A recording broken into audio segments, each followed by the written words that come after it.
sky, 'cause you're a sky full of stars. I'm gonna give you my heart.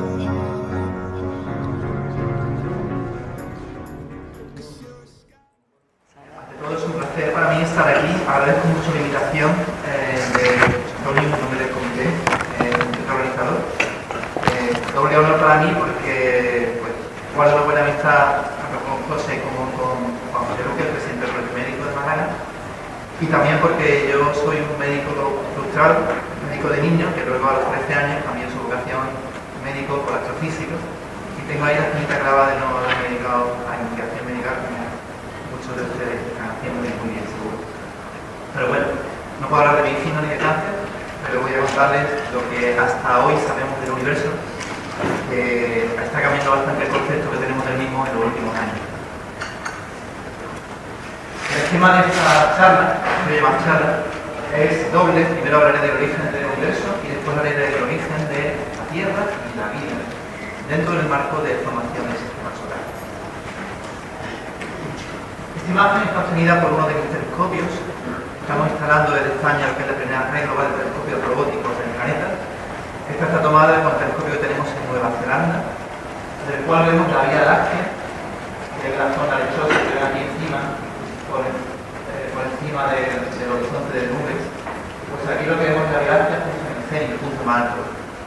Una imagen parecida, pero idéntica, porque desde aquí no se ve la Vía Láctea, por el centro de la galaxia, justo encima, pero lo vemos en verano, cuando paseamos un paseo marítimo, miramos hacia el Mediterráneo. Es una imagen que realmente nos sobrecoge, sobre todo si nos vamos fuera de la ciudad y podemos ver el universo estrellado, el cielo estrellado. Esta imagen a buen seguro que sobrecogió también a nuestros ancestros hace varios millones de años, y nadie puede quedarse impertérrito y preguntarse qué son esas luminarias, qué es esa zona lechosa que no llegamos a resolver, a distinguir. Aquí en Málaga, en la calle Cazavilla, pues tenemos, como habrán visto muchas veces cuando han pasado por ahí, sobre todo si van al Pinti, cosa que más de uno ha ido, es la estatua de Salomón y Ben Gabriel. Está justo en los jardines de la Alcazaba, la Alcazaba aquí, la de Román, justo aquí la Alcazaba, y luego la policía, cada vez más de la capital. Él era un filósofo y poeta judío, andalusí, nacido en Málaga, como llaman ahí, en el siglo XI. Y él, en una de sus obras, la más importante que está, se llama Necos Latín, decía que habla de la fuente de la materia universal, ¿no? En el sentido de sustancia simple, de un universo material y de un universo formal en el que había tres sustancias espirituales, lo que es el intelecto, el alma y la naturaleza. Esa impronta de la tradición andalusí, que tanto hizo por la ciencia, por la ciencia andaluz, la llevamos nosotros a GAL, desde el Instituto de Física de Andalucía, que es una institución madre del Consejo Superior de Investigación Científica Nacional. El preguntarnos acerca del origen del universo, de lo que vamos a hablar, en el fondo es algo metafísico, porque estamos tratando de las cuestiones últimas. Y las preguntas que todos nos hemos hecho siempre. Yo creo que todos los seres humanos se han hecho siempre las preguntas y ¿por qué existen las cosas? ¿Existe un Dios? ¿Cuál es la diferencia entre materialidad y espíritu? ¿Está todo en permanente cambio? ¿Qué hago? ¿Qué hacemos aquí con la transmisión? Etcétera, etcétera, etcétera.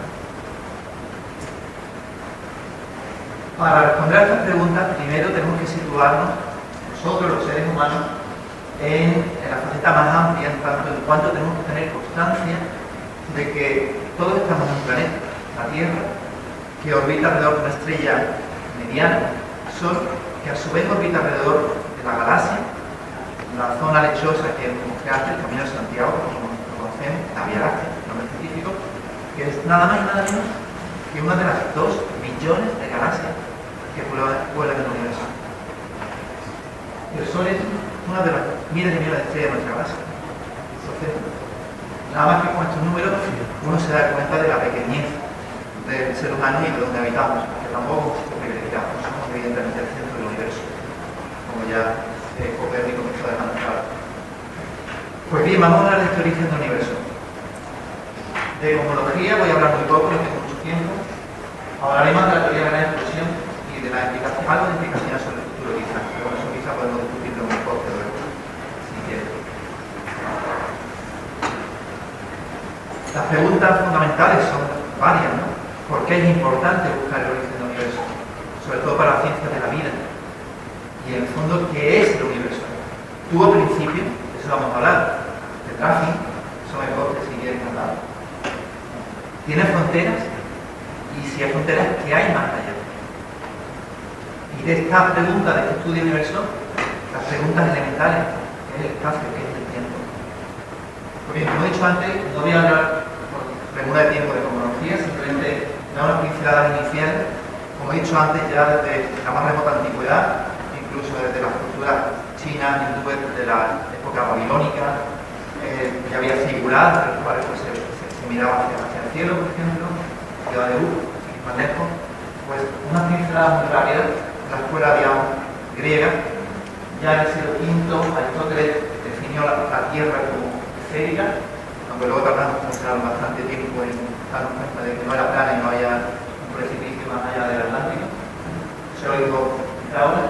Aristarco de Samos ya propuso el sistema heliocéntrico, es decir, el Sol en el centro y la Tierra dando vueltas. Tardamos mucho tiempo en volver a esa concepción de Aristarco. Y Aristóteles, sin ir más lejos, en el siglo III a.C., se dio cuenta de que en verano la sombra de un monolito en Siena, sobre el cual el sol está en la vertical, producía sombra, mientras que en la misma hora en Alejandría había sombra. Esto solamente se puede explicar si la superficie sobre la que está el monolito en Siena y en Alejandría es curva. Si fuera plana, la sombra no tenía por qué variar de sitio. Eso lo dijo Aristóteles. Y incluso dijo que el diámetro de esa esfera, que llamamos ya una esfera, a la superficie en la cual están los dos monolitos, es de 40.000 kilómetros, es prácticamente diámetro de la Tierra. Así lo tenemos. Voy a pegar un salto y me voy a venir al siglo pasado, al siglo XX, cuando al principio del siglo los científicos pensaban que el universo era totalmente estático, lleno de un material desconocido en el cual la luz se dispersaba, el famoso éter, que todos habrán escuchado. Hace poco más de 100 años, entre el 1905 y 1915, probablemente el más grande científico que ha dado la humanidad, Albert Einstein, segundo sería Newton, pues ya postuló su teoría de la relatividad, en la que él desechó esa idea de medio que fundaba todo, ese éter, y él ya dijo que el universo es curvo y que se expandía, aunque también podía contraerse según las soluciones de las ecuaciones que ahora quiere hacer. Para entonces, pocos años después, antes de 1920, ya se calculó el diámetro de la Vía Láctea. La galaxia donde estamos perdón por no oírse antes como debía. Esta sería una imagen de la Vía Láctea si la viéramos desde encima, nuestra galaxia. El centro de la galaxia estaría aquí. El diámetro es unos 100.000 años luz, es decir, pues la luz de una estrella que esté aquí no la ve la estrella del otro lado hasta que pasaran 100.000 años, nada más y nada menos. Y nosotros estamos en uno de los brazos de la galaxia Vía Láctea, concretamente en el que se llama el brazo de Orión, y estamos en esta posición, una posición bastante descentrada. La forma de espiral se ha producido porque la Vía Láctea ha dado ya más de 20 vueltas alrededor de sí, da una vuelta cada 200 millones de años, entonces al ir girando, digamos, va cogiendo esa forma de galaxia espiral. Sabemos que no es una espiral perfecta, sino hay una barra en su centro. Estrellas más viejas en el centro, estrellas más jóvenes en los bordes. Color azul, jóvenes, color rojizo, estrellas más viejas. Si la viéramos de perfil, nuestra galaxia sería muy parecida a esta que vemos aquí. Y el Sol, como he dicho antes, y nosotros estaríamos en uno de los extremos, aproximadamente, a unos 40.000 años luz del centro. Es decir, la mancha esa que vemos en verano, cuando nos asomamos al paseo marítimo, es el centro de la Vía Láctea, que no podemos resolver, y esa luz, esa mancha que vemos, esa luz de esa mancha, ha tardado 40.000 años en llegar a nosotros. Bien, un descubrimiento muy importante fue lo que se llama el corrimiento al rojo. los objetos, cuanto más lejos están, la luz está más enrojecida. Entonces, este señor, Edwin Hubble, en cuyo honor el telescopio espacial, que habrán oído repetidas veces, se llama así, telescopio espacial Hubble, pues fue el que dijo que conforme se mira galaxias cada vez más distantes se ve un enrojecimiento. Y pudo comprobar que eso era un indicio de que el universo está expandiendo, porque todas las galaxias que estaba mirando estaban alejándose. Solamente unas pocas, las que están más cerca de la Vía Láctea, como la galaxia Andrómeda, que también habrá oído hablar, se acerca a nosotros, pero es más por una cuestión de atracción gravitacional. Entonces, todas las galaxias, salvo las influidas por atracción gravitacional como la nuestra, están alejándose de nosotros. Eso fue un descubrimiento importantísimo, que se conoce con el nombre de la expansión del universo, y la constante, digamos, de expansión es lo que se llama la constante de Hubble. ¿Qué quiere decir eso? Que si vemos hoy en día que todo se está expandiendo, asumiendo que esa velocidad de expansión es constante, podemos echar marcha atrás y ver que si todas las galaxias están retrocediendo, al final confluirían en lo que sería un punto, y que esa confluencia tuvo que ocurrir hace unos 13.700 millones de años. Eso nos lleva a pensar que hace 13.700 millones de años, si esa velocidad de expansión que vemos es constante, repito, toda la materia que vemos en el universo tuvo que estar concentrada en un punto, de una densidad infinita, por supuesto. Ese punto, en el cual, digamos, la fuerza de gravedad es infinita, es una singularidad desde el punto de vista ya matemático. Y esto es lo que dio pie a la teoría del Big Bang. Esta es una de las imágenes más profundas que jamás se haya obtenido en la Tierra. Bueno, realmente no se ha obtenido en la Tierra, quiero decir, que se hayan obtenido por humanos, pero esto es una imagen desde el espacio, el telescopio espacial en honor de Hubble. Es una imagen obtenida después de estar algo así como un mes recogiendo luz de una zona del universo donde solamente había dos estrellas de nuestra galaxia. Esta y esta. Aquí hay una tercera. Estas tres estrellas son de nuestra galaxia, o sea, la tenemos delante de nuestras narices. Todo lo que hay detrás está muchísimo más lejos, y son galaxias, algunas de las cuales, como he dicho antes, están muy enrojecidas. Las más enrojecidas son las que están más lejos. Las más azuladas, esta por ejemplo, están más cercanas. Si hago una ampliación de esta imagen, aquí vemos galaxias como la nuestra, espirales, relativamente jóvenes, y vemos algunas cosas que parecen como jirones. Estos jirones realmente no es que sean galaxias iguales que están más lejos, sino que son como fragmentos de galaxias. Con lo cual hemos aprendido que galaxias como la nuestra en su día se formarían por estos jirones, estos fragmentos de galaxias que se irían uniendo unos a otros por atracción gravitacional. Aquí se ve una ampliación de la imagen anterior, y aquí vemos uno de estos jirones que no tienen forma de nada, y una galaxia que está en construcción. Esta galaxia acabará siendo una galaxia espiral simplemente por hacinamiento de fragmentos y por el giro, y llegará a tener esa forma, ¿no? Entonces voy a hablar ahora del Big Bang en sí. El Big Bang, o la teoría de la gran explosión, es la teoría cosmológica del origen del universo más ampliamente aceptada por los astrofísicos. Y cada vez que ponemos una prueba nueva para echarla por tierra, lo que hace es darle más validez aún. Esta teoría la planteó Fred Hoyle a mediados del siglo XX, y básicamente implica, o de ella se deriva, que lo que ocurrió, aunque lo llamamos como gran explosión, no fue una gran explosión. El universo tal como lo vemos hoy en día se origina hace unos 13,7 gigaños, estos son 13.700 millones de años. En ese momento, digamos, una expansión, no digamos explosión, una expansión instantánea. Durante esa expansión lo que ocurre, o lo que nosotros clasificamos o entendemos que se producen, son distintos episodios durante 4 grandes eras: la era de la infracción, la era de la radiación, la era de la materia y la era actual. Entonces, vamos a ir viendo uno por uno dentro del Big Bang estas 4 eras. En el principio, ¿qué ocurre? Pues en el principio podemos explicar hasta 10 elevado a menos 43 segundos. A partir de 10 a menos 44 segundos no podemos explicarlo con la física actual. Pero hasta un 0,43 ceros detrás y 1 segundo sabemos lo que pasa. Antes lo que se llama la desconocida. ¿Qué es lo que ocurre? Pues ocurre que hasta esos 10 elevado a menos 43 segundos, las 4 fuerzas fundamentales, tal como las conocemos hoy en día, estaban unidas.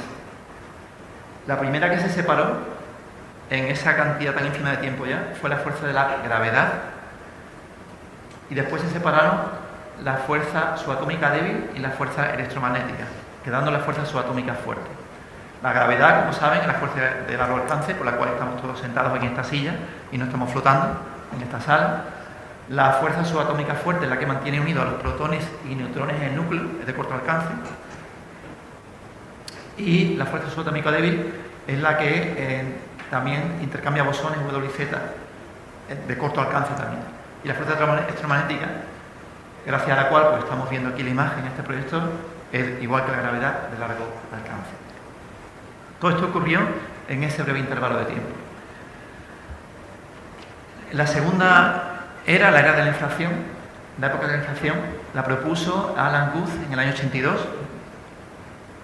y postula que en algún momento estamos hablando todavía dentro del primer segundo de vida del universo, entre 10 elevado a menos 37 segundos y 10 elevado a menos 32 segundos, y prácticamente al principio todavía, ocurrió un periodo de expansión brutal, tremenda. Es como si fuera una fuerza antigravitatoria. La masa que está confinada en ese volumen tan pequeño, de repente sufrió una expansión brutal, y en ese intervalo de tiempo, estamos hablando de un tiempo inimaginable casi a escala humana, ocurrió algo como si el universo era un globo, de los que tenemos la fiesta de cumpleaños de nuestro hijo, un globo, y luego en cuestión de nada se expandió prácticamente hasta lo que es el universo actual. El origen de esto no lo sabemos bien. Lo que sí sabemos es que durante esa cantidad de tiempo ínfima aparecieron una cantidad de partículas y antipartículas que se fueron destruyendo, aniquilando unas a otras, y al mismo tiempo, al separarse las fuerzas, se desprendió una gran cantidad de energía que se convirtió automáticamente en forma de partículas, y por alguna fluctuación el número de partículas superó al de antipartículas, y por eso mismo vivimos en un universo en el cual la materia está hecha de partículas, las que hemos estudiado todos en el colegio, neutrones, protones, electrones, etc., ¿no? Y no de antipartículas, aunque también existen, pero menos. Al terminar ese periodo de inflación cósmica, como he dicho antes, las partículas y antipartículas tuvieron una existencia independiente. Pero como he comentado, todo lo que observamos en el universo, o sea, esta pared, la mesa, está hecho de materia. ¿Dónde está la antimateria? ¿Dónde está? Entonces, solamente con que hubiera una rotura de la simetría, que es como decimos los científicos, a favor de la materia, eso haría que el universo estuviera dominado por materia, que es lo que sabemos hoy en día. Tenemos científicos con una cantidad de papeles que resuelven de materia y de antimateria nada. En fin. Pues dicho esto, una prueba de esa inflación es el fondo en radiación de microondas a 270 grados bajo cero. Esa seña del fondo de microondas es una prueba inequívoca de que existió ese periodo de inflación.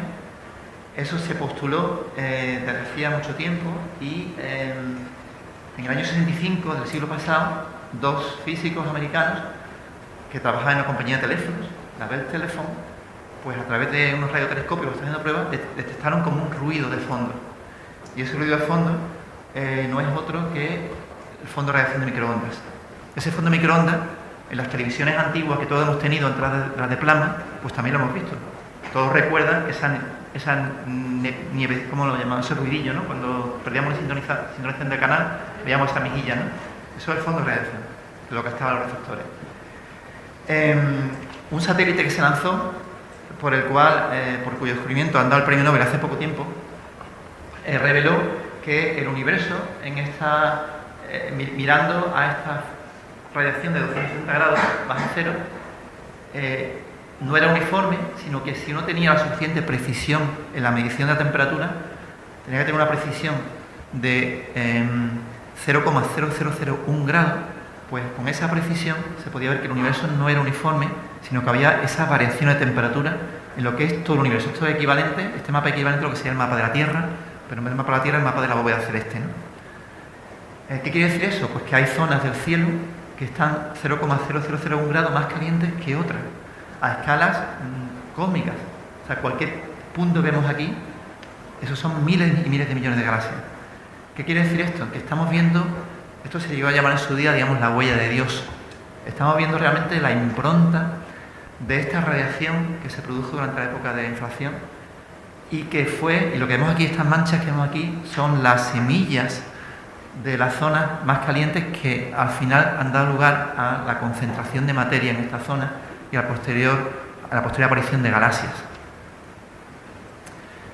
Entonces, recapitulando, de la expansión inicial, cuando toda la materia estaba concentrada en un punto, una singularidad, tenemos aquí lo que sería el periodo de inflación, un periodo muy corto del universo, digamos, se expandió billones y billones de veces, y a partir de aquí ya, cuando se alcanzó esa expansión inicial, 10 elevado a menos 34 segundos, ya tenemos, digamos, la evolución del universo. Tenemos aquí las primeras partículas fundamentales, desacople de la fuerza, los primeros átomos, primeras moléculas, y a partir de aquí ya la materia, las galaxias, etcétera, etcétera, etcétera.